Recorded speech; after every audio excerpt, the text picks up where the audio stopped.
રાજકોટ ભાજપના ઉમેદવાર પરસોત્તમ રૂપાલા એક નિવેદનને લઈ ક્ષત્રિય સમાજમાં ભારે રોષ છે અને ગઈકાલે ભાજપ પ્રદેશ અધ્યક્ષ સી આર પાટીલે પણ ક્ષત્રિય સમાજ સામે આવીને માફી માંગી હતી, એની અપીલ કરી હતી. જોકે આ અપીલ બાદ પણ ક્ષત્રિય સમાજમાં રોષ યથાવત છે. આ મામલે રાજકોટના યુનિવર્સિટી રોડ પર કાશી વિશ્વનાથ મંદિરે ક્ષત્રિય સમાજની બેઠક યોજાઈ હતી કે જેમાં મોટી સંખ્યામાં ભાઈઓ તથા બહેનો હાજર રહ્યા હતા.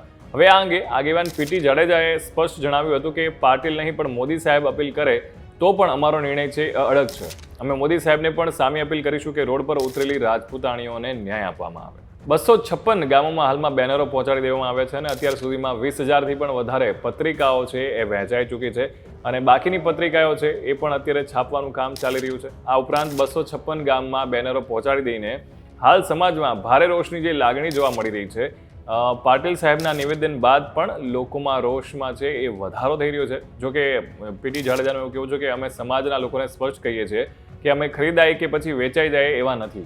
અમે સમાજ સાથે વિશ્વાસઘાત કરીશું નહીં, કારણ કે અમે રાજકારણ સાથે જોડાયેલા નથી અને સાચા સમાજ સેવક છીએ. મોદી સાહેબને અપીલ કરશે તો પણ અમે તો એ જ કહેવા માંગીએ છીએ કે જો મોદી સાહેબને અપીલ કરીએ છીએ તો અમે સામે અપીલ કરીશું. અને જે બહેનો છે એને પ્રોત્સાહિત કરો છો તમે કે 33% અનામત પણ આપી છે, તેમજ ઇતિહાસના ચાહક અને જાણકાર છો, ત્યારે એક રૂપાલાની ટિકિટ માટે સમગ્ર ક્ષત્રિય સમાજને અન્યાય થાય એવું અમે થવા દઈશું નહીં. હાલમાં રાજપૂતાણીઓ છે એ રોડ પર આવી ગઈ છે. જ્યારે એ બાબતે ન્યાય નહીં આપે તો પછી બીજું કોણ ન્યાય આપશે?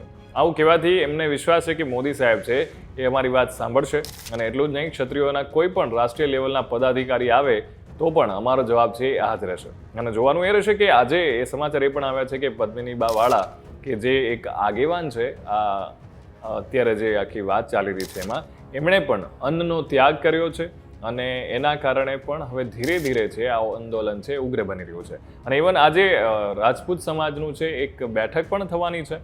ક્યારે અને સમય શું છે એ તો આપણને સમય સાથે જ ખબર પડશે, પણ આ બેઠકમાં શું નિર્ણય લેવાય છે એ પણ જોવાનું રહેશે. Keep watching vibes of India.